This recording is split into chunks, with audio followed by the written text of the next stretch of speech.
So here's how my little fairy tale blew up. It started with a diaper bag.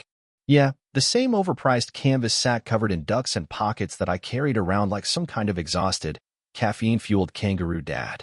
Our daughter Lily had just turned 2, which meant the bag was less of a mobile nursery and more like a black hole of Cheerios, wipes, and forgotten teething toys. On that particular Tuesday, I was doing daycare pickup.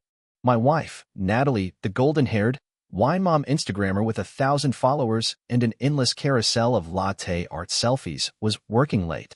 Again. Third time that week. Not that I minded the pickup. Lily's face when she saw me always made the grind worth it. But as I strapped her into the car seat, I heard this buzz. Not my phone. Mine was in my coat. This was deeper. Faint. Insistent. Like a mosquito that knew how to spell. I checked the diaper bag. Dug past the burp cloths and emergency snacks. And there it was, wedged between the formula container and an old pacifier. A phone. Not my phone. Not Natalie's phone. A burner. Just a plain black thing. No case. Cheap and slimy like it had been handled by someone who didn't believe in hand sanitizer. I turned it over, and the screen lit up. No passcode. Real secure. A new message popped up as I stared at it. Miss you already, face-blowing kiss. I sat there for a second, letting that sink in. Now, I'll admit something that'll make me sound naive. Until that moment, I honestly believed my marriage was fine. Not perfect. Nobody with a toddler has a perfect anything. But we laughed. We had intimacy sometimes. We planned stupid little date nights we never actually went on. She kissed me goodbye every morning. But now this? A mystery phone. In a baby bag. With a message that didn't come from me. I took Lily home, warmed up some mac and cheese, and let her watch Paw Patrol while my brain ran laps. I didn't say a word to Natalie that night. Just handed her the baby, smiled, and told her daycare said Lily was learning to count to 10. Big milestone. Meanwhile, I was counting other things. Red flags. Questions. Live frequency. She didn't notice the burner was missing. Or maybe she did and was playing it cool. Either way, she didn't say anything. That was clue number 2. Clue number 3 came the next morning. I dropped Lily off, faked a cough to get out of work, and drove to the nearest strip mall that looked like it sold vape juice and burner phones. Took me 2 tries, but I found a prepaid SIM duplicator kit from a bored teenager behind the counter who clearly thought I was prepping for a Breaking Bad cosplay. It took me 30 minutes to clone the SIM and set it up to forward every incoming and outgoing message to a secret email address I created under the name DB Cooper. Every message. Every picture. Every dirty little emoji. And then I waited. That night, she worked late again. My inbox pinged just after 7:42 p.m. You looked so hot today in that red dress. Couldn't stop thinking about last night. Followed by, she has no idea. I almost feel bad. And then Natalie replied, don't. She stopped trying months ago. I deserve this. She? I read that message 3 times. Thought maybe she was pretending I was a woman for reasons? Cover? Kink? Whatever. But it didn't matter. What mattered was that my wife, the woman I married after a decade of dating, the woman I pushed through grad school, who cried when Lily took her first step, was actively having an affair. And it wasn't a slip. This was a full-blown, scheduled, emoji-laden second life. That night, I lay in bed next to her while she scrolled through Instagram, chuckling at dog videos, probably texting him with her other hand under the pillow. I watched her face, the little twitches in her cheek when she smiled at the screen. And I started plotting. Because you don't explode when you find out your wife's cheating. You don't scream. You don't cry. You document. You gather receipts like you're preparing for a tax audit from hell. You make spreadsheets. And maybe, just maybe, you start writing a little bedtime story. Something illustrated. Something child-friendly. Something that'll blow up a birthday party like a piñata full of wasps. But I'm getting ahead of myself. This is just the beginning. The thing about watching your own life burn down in real time is you start noticing every ember, every puff of smoke, every damn spark. I wasn't just a husband anymore. I was a documentarian, a forensic archivist, a man with one hand on a sippy cup and the other on the pulse of betrayal. The next few weeks were quiet on the surface. The calm of a man who knew the floor beneath him was rotting but decided to keep dancing anyway. Natalie didn't change much. That was what scared me the most. She still wore her silky pajama sets and sprayed that same overpriced lavender crap on her pillow every night. She still double-checked the oven before bed, still ran the dishwasher before sleep like it was sacred ritual. She kissed me goodnight once, sometimes twice. And yet, every night, around 8 or 9 p.m., my inbox would light up like a confession booth set on fire. The texts were graphic, sure, but what hit me harder were the logistics. The careful planning. They coordinated like two co-conspirators, right down to the minute. Meetings were dog walks, late work calls, hot yoga. Hot yoga. Natalie hated yoga. I should have caught that. And the man, Jay, was clever. I'll give him that. Never used his real name. Never mentioned places and specifics. He knew burner phone protocols. Short texts. Emojis instead of words. It was like I was watching a heist unfold, and the loot was my family. But even master criminals slip up. One day, Natalie was in the shower, and her Apple Watch synced to the burner via Bluetooth, buzzed on the kitchen counter. I was doing dishes. Lily was coloring at the table, humming the Frozen song on repeat like a tiny brainwasher. Buzz. Still thinking about your thighs on my face last night, smirking face. Right there. On the watch. Out in the open. Not even locked. That was clue number 17, if you're counting. That's when I decided to start printing. Not the messages, not yet. That would be too crude, too blunt. I needed precision. I needed artistry. So I opened up Photoshop and began designing a children's book. I called it Mommy's Secret Friend. Page 1. A watercolor-style illustration of a happy mommy and daddy and their baby girl, all holding hands. Page 2. Mommy starts texting a special friend who makes her feel sparkly inside.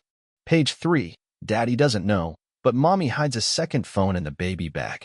Page 4. The friend calls her pretty names and meets her in secret places while daddy is at work or watching TV. It went on like that. I matched the tone, the vocabulary, even the cadence of a toddler's board book.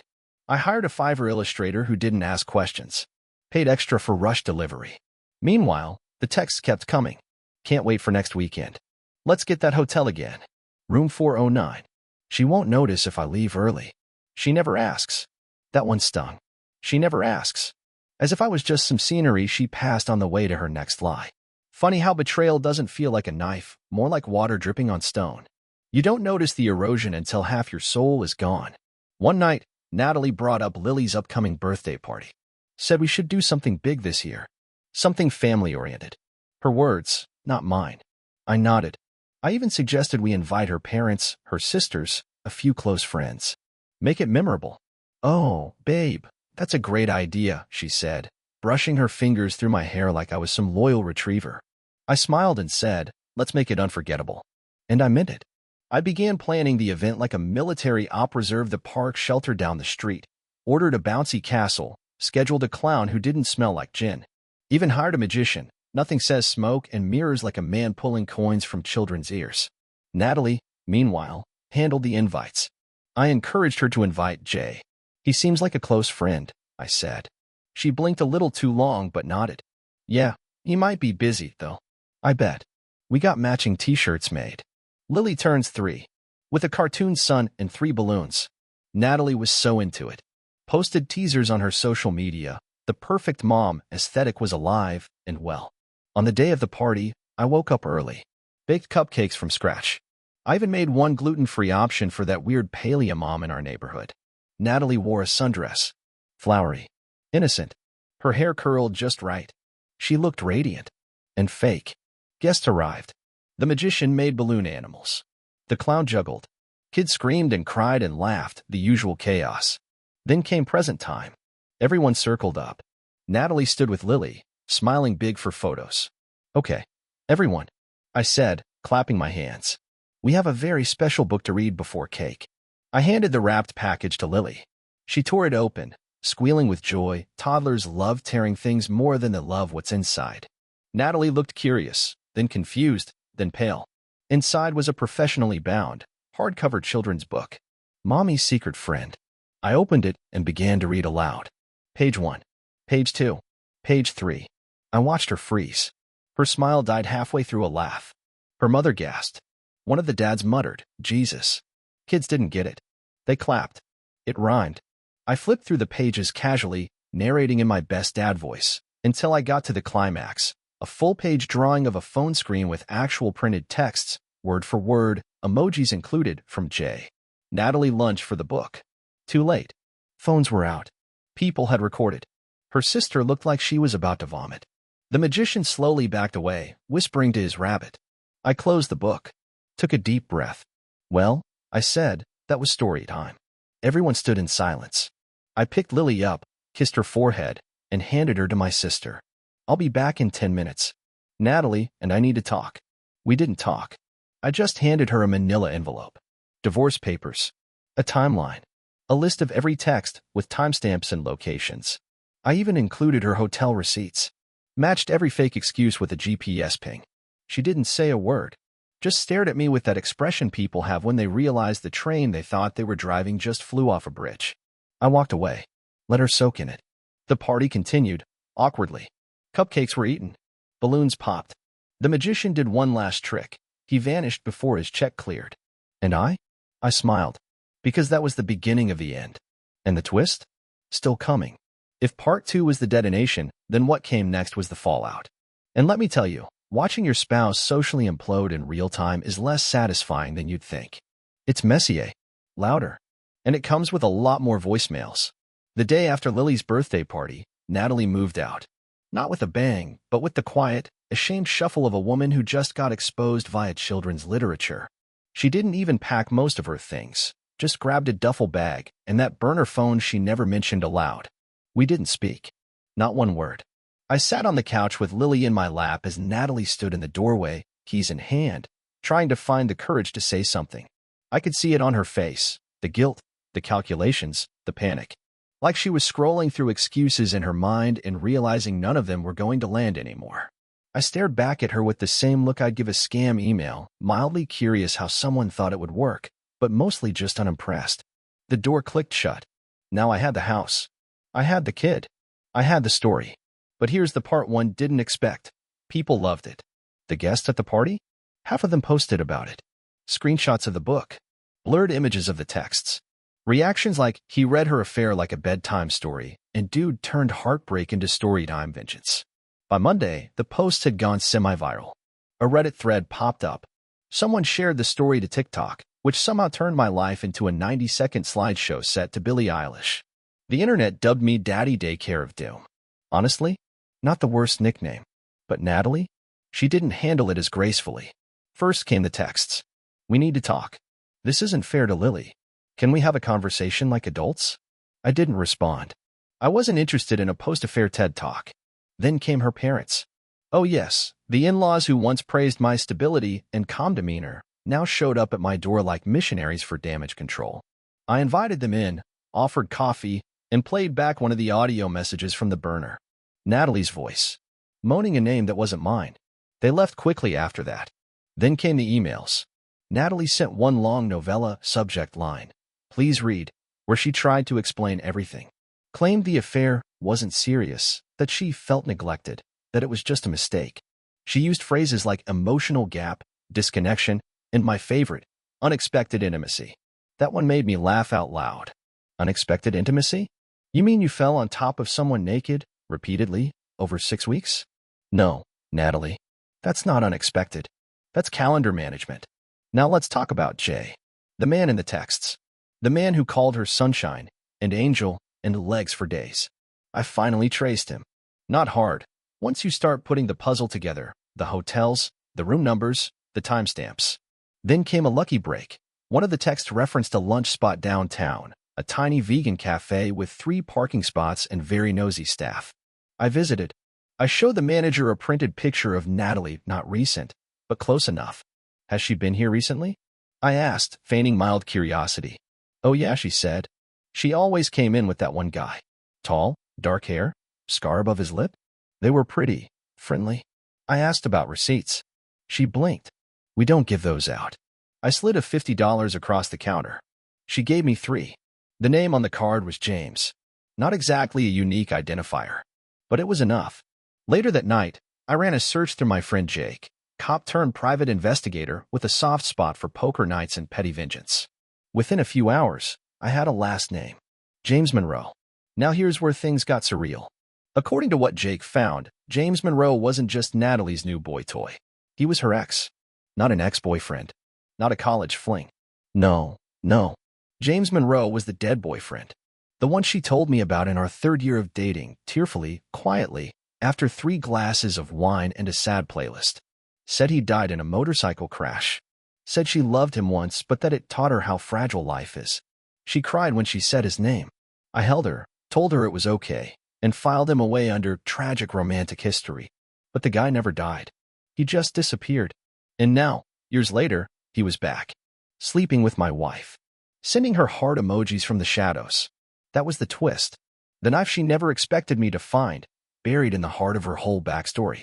Turns out she lied about his death.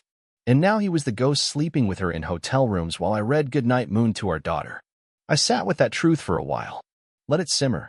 The anger, the betrayal, the absurdity. Then I picked up my phone and started writing. This time, it wasn't a bedtime story. It was an email. To Natalie's boss. Subject line, professional conduct and company policy. I attached screenshots. Not of the affair itself, that was personal. But of the messages where she skipped meetings for wellness, where she scheduled rendezvous during work hours, where she mocked the company's HR manager in a text. I sent it anonymously. Let the chips fall. Then I found James Monroe's company, a real estate brokerage with glossy billboards and a 5-star Yelp rating. I wrote a review. A very polite one. James Monroe was extremely attentive, especially with married clients. Went above and beyond expectations. My wife was thrilled. 5 stars for his discretion until now. It got flagged within a day, but not before screenshots were shared. By Friday, both Natalie and James had private social media accounts. By Monday, she'd been let go due to internal restructuring. A fancy way to say, don't sleep with dead boyfriends on company time. I didn't feel triumphant. I felt clean. Natalie still tried to contact me. Switched tactics. Less anger, more desperation. She asked if we could rebuild. Said Lily needed both parents together. Even hinted that James wasn't who she thought. No kidding. I didn't respond. Instead, I took Lily to the park. Bought her an ice cream. Watched her laugh as she fed sticky vanilla chunks to the ducks. My daughter had no idea her mom blew up our life over a man she once declared dead. But she was happy. And I was free. And the story? Still not over. I guess you could say things were settling down, if your idea of settling involves a social nuke having gone off in your marriage, and you're now quietly combing through the radioactive wreckage in your living room while a toddler builds towers out of betrayal. After the party incident, Natalie went full ghost mode for about 2 weeks. No texts. No emails. Not even a passive-aggressive Venmo request for her share of the clown deposit. She vanished, which would have been nice, except co-parenting with a vanishing act is like trying to co-author a novel with someone who only writes in invisible ink. But I didn't complain. Lily was better off not watching her mom spiral through emotional gymnastics to justify bad decisions. And I? I was savoring the silence like it was the last good beer in the fridge. Then came the voicemail. I was in the kitchen, elbow deep in spaghetti and ketchup-based toddler alchemy, when the phone buzzed. Natalie. 1 missed call. 1 voicemail. Against my better judgment, I listened. Her voice was quiet. Controlled. Practiced? Almost. Hey. I just wanted to let you know I've been thinking a lot about everything. I get it now. What I did. How I hurt you. And I wanted to say I'm sorry. For all of it. James isn't in my life anymore. It was a mistake. A horrible one. Please, just call me back. I want to fix things. For Lily. Click. I stared at the sink for a full minute, the water still running, steam curling off a pot of boiling noodles. I didn't feel anything. No anger. No rush of vindication. Just a weird, clinical curiosity. So James was out. Interesting. Not surprising, though. When you base a relationship on lies, burner phones, and hotel points, it turns out there's not much to stand on when the storm hits. She bet on a man who let her fake his death, and somehow thought that was the guy to leave your family for. Genius move. Later that night, I checked social media. Her accounts were still private, but her sister had posted a photo from a family dinner. Natalie wasn't in it. Comments underneath were vague, lots of "we're here for you," and "you're so strong." Translation. Everyone knew. The story had made the rounds. Her sister, her parents, her coworkers, all had read Mommy's secret friend, or heard about the party from someone who had. It became this whispered urban legend in our social circle. I didn't correct any details. Let them speculate. Sometimes myths are more useful than the truth. The next day, my lawyer called. He'd received a letter from Natalie's attorney, a sudden pivot from her initial refusal to engage. Now she wanted mediation. To discuss custody and asset division, the letter said. I smiled. Finally. Natalie and I met in a beige office that smelled like printer toner and failed marriages. She looked different. Smaller, somehow. Not physically. Just diminished. Like all the bravado and posturing had been wrung out of her and replaced with Pinterest quotes about forgiveness. She wore a conservative dress. No makeup. Hair tied back. The lawyer made us sit across from each other at a narrow conference table like we were about to draft a peace treaty after a very stupid war. My client, her lawyer began, adjusting his tie, would like to propose a shared custody agreement with alternating weekends and holidays split evenly. I held up a hand. I'm not contesting custody, I said. I want primary. Natalie can have scheduled visits. Natalie blinked. Wait, what? You're not even going to consider? Consider what? I cut in. That you were bringing a stranger around our kid while lying about business meetings? Her lawyer raised a hand. We're not here to relitigate personal choices. No, I said. We're here to protect Lily. And my definition of protection doesn't involve handing her over every other weekend to someone who treats loyalty like a hobby. Natalie's eyes welled up. I didn't flinch. I was done playing the wounded husband. I have proof of everything, I added, turning to her lawyer. Messages. GPS logs. Her burner phone's still in my possession. That was a lie. I'd burned it in a grill after printing everything. But he didn't need to know that. I'm prepared to take this to court, I continued. I'm also prepared to settle if she's willing to be reasonable. But if not, I let the silence hang. Natalie nodded slowly, eyes fixed on the table. Fine, she said, voice small. I'll agree to primary custody. Her lawyer tried to mask the surprise. We'll, draft that into the proposal, then. Great, I said, standing. Send it over when it's ready. As I left, I glanced back at her, Natalie, the woman who once promised to be my forever, and all I could see was a cautionary tale in high heels. Later that week, I got another email. From James. It was a burner account. No name. But the writing? Sloppy. Arrogant. Definitely him. The subject line read, You win. The message? Hope you're happy. She's yours now. Good luck dealing with the wreckage. I laughed. I actually laughed. That was the part he never understood. She wasn't mine. Not anymore. I wasn't claiming damaged goods. I was salvaging what mattered and leaving the rest to rot. But I was curious. So I replied, Don't worry. I'm not dealing with the wreckage. I already turned it into a children's book. He never responded. A few days later, Natalie texted me. Said she wanted to drop off some of Lily's things. Asked if I'd be home. I said sure. She arrived mid-afternoon, a tote bag in hand, makeup-free and tense. Lily was napping. I let her in, wordlessly, and we stood in the living room like strangers. I brought her blanket, she said, holding it up like a peace offering. She cries without it. I nodded. Thanks. Then she looked at me, really looked at me, and I saw it. Regret. Not the kind that fixes things. The kind that sits with you. That gnaws at you during traffic lights and empty nights. The kind that whispers you had it, and you broke it. I was lonely, she said. I didn't answer. I didn't think, James. Stop, I said, holding up a hand. This isn't confession. It's not going to fix anything. She swallowed. Do you think we'll ever be able to? No. It came out flat. Clean. Final. She blinked fast. A tear slipped down her cheek. I didn't comfort her. Instead, I opened the door. She left without another word. And just like that, my house was quiet again. Not empty. Peaceful. But something was still coming. Something I hadn't planned for. Because wreckage always leaves behind pieces. And one of them was about to move. You know what they don't tell you about being the wronged husband? After the public reveal, after the whispers, after the headlines fade from your neighborhood Facebook groups, you're still just a guy in a house with a toddler and a fridge full of half-used condiments. The drama slows, but life doesn't. I'd like to say I moved on quickly. That after Natalie left with her tote bags and bruised dignity, I washed my hands of the whole thing and rode into some clean, Instagrammable version of co-parenting bliss. But I didn't. Not really. I just focused. On Lily. On routines. On stability.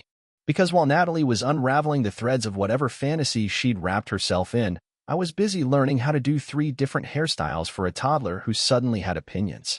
I was buying snack packs in bulk and memorizing Bluey episode names and Googling whether Play-Doh was technically food. Verdict. No, but it won't kill you. And every now and then, I'd hear things. Small things. The first came from Rebecca, a mom at Lily's daycare who looked like she ran marathons for fun and spoke exclusively in bullet points. She stopped me in the parking lot. "Hey, just a heads up," she said, pulling off her sunglasses. "I heard Natalie's been asking around." "Asking what?" I said. "She wants to know if you're dating anyone." I blinked. "I'm bringing Elmo-themed juice boxes to class parties, Rebecca. I think that answers itself." She smirked. "Well, for what it's worth, a few people saw her last week with someone new. Different guy."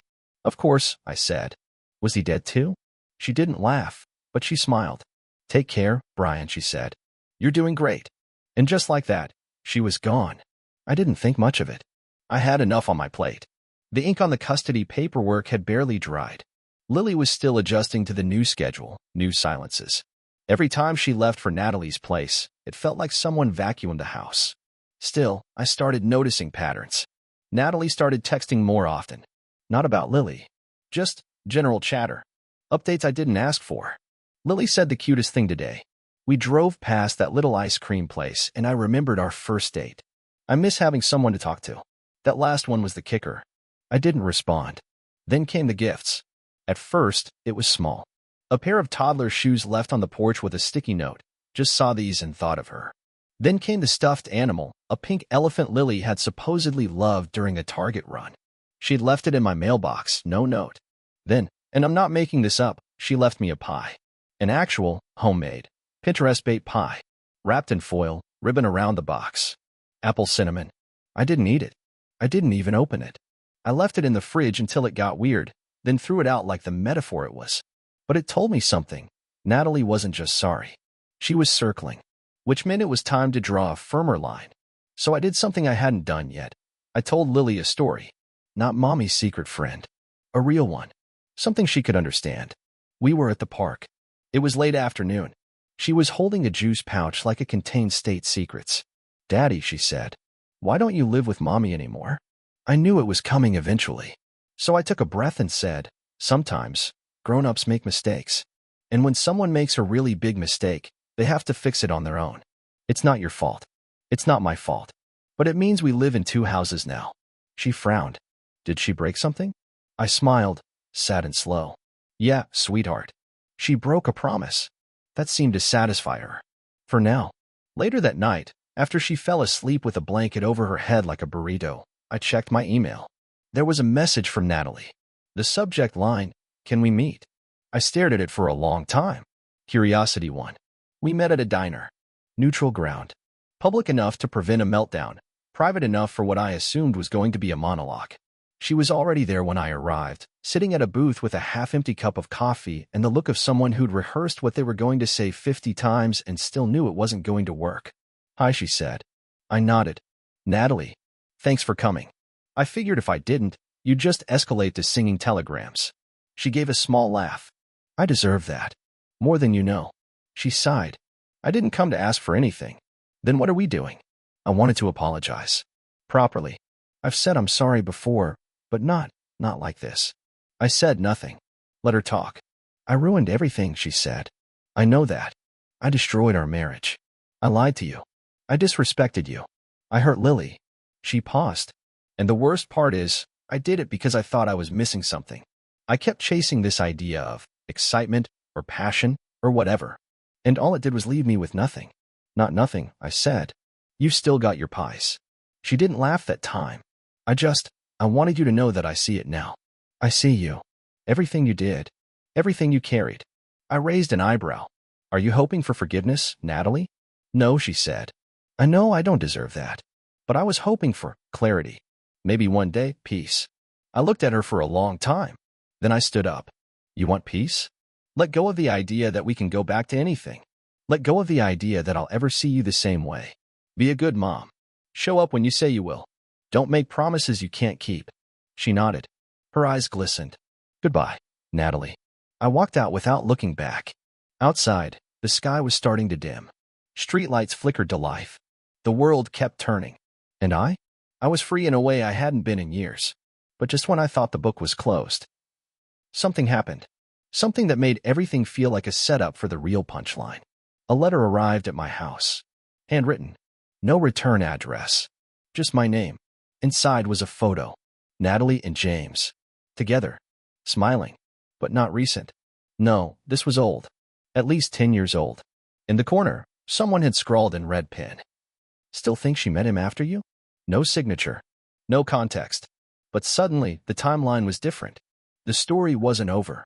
It was just beginning again, from the very first lie. There's a certain kind of cold that creeps up your spine when you realize the betrayal you thought you understood was only the surface. That's what that letter did. One photo, one note, and suddenly the entire timeline of my marriage collapsed like a house of cards in reverse, not down, but backward. I stared at the photo for a long time. Not because Natalie and James were smiling in it. That was expected. Not because they were close. She always told me James had been the intense one. But because it was dated. Not literally. No timestamp printed. But there were clues. James was clean-shaven. The guy I'd seen on social media during their recent rendezvous sported a beard thick enough to hide a witness. Natalie's hair was darker. Her teeth still had the slight gap she fixed in 2014. And the real giveaway? She was wearing my college hoodie. And I don't mean mine like it belonged to me once. I mean mine, as in the exact hoodie she'd borrowed and claimed was her favorite. She said she started wearing it when we first moved in together, early 2012. It was in every picture from our first apartment, our first vacation, even that rainy day we got caught walking home from the grocery store and just laughed about it. The photo proved one thing, glaring and undeniable. James was around during those years. Years I thought were exclusively ours. I flipped the photo over. Nothing else. Just that chilling scrawl. Still think she met him after you? No name. No context. No return address. Just a new riddle from the past. I poured a drink. Just one. I don't usually. Being a full-time dad and part-time amateur revenge architect keeps you sober. But that night, I needed the burn. My mind churned. What if James wasn't a reemergence? What if he'd never really left? What if everything, the story about his death, the grief, the dramatic reveal of her past, was just a lie layered onto a lie? An emotional smokescreen she used to gain sympathy. Or worse, to cover a continuing affair that predates our marriage? I'd spent months feeling like I'd cracked the truth open. Turns out I'd just peeled back the label. So I called Jake. Tell me you still owe favors, I said. Jake, former detective turned stay-at-home poker shark and digital bloodhound, let out a sigh. You still chasing breadcrumbs from the burnt pie trail? Breadcrumbs just turned into bones, I said. Old ones. He groaned. Send me what you've got. I scanned the photo, the handwriting, the envelope. Sent it all. An hour later, he texted, meet tomorrow. My place. Bring coffee. I barely slept. The next morning, Lily was all energy and cereal explosions. I got her to daycare, gave the usual wave to the overly enthusiastic greeter, and headed to Jake's. He met me on the porch with a mug that said, World's okayest sleuth. You're not gonna like this, he said. That's why I came. We sat in his office. He had 2 monitors, stacks of old case folders, and a corkboard that probably hadn't held anything legal since 2019. He pointed to the photo on screen. I ran the image through a few tools. Matched landmarks, did a bit of facial timeline tracing. There's an app now, AI estimates the date based on age progression. Wild stuff. I waited. Long story short, that photo? It's not from before you met. It's while you were dating. My jaw clenched. Best guess? Mid-2012. You were what? 8 months in? Just about. He slid over a folder. Inside were screenshots of old Facebook comments, tags, a few Instagram likes from fake accounts. Guess who was lurking under the radar with a throwaway account? I didn't answer. Jake leaned back. Your girl and James had mutuals that never unfollowed. Deep in the background, I dug further. Found a deleted Reddit account that once posted about being the second choice and watching someone build a family with the wrong guy. Dates line up. Language matches James's writing style from the texts. So you're saying? I'm saying she never let him go. Maybe he was gone for a while, sure. But mentally? Emotionally?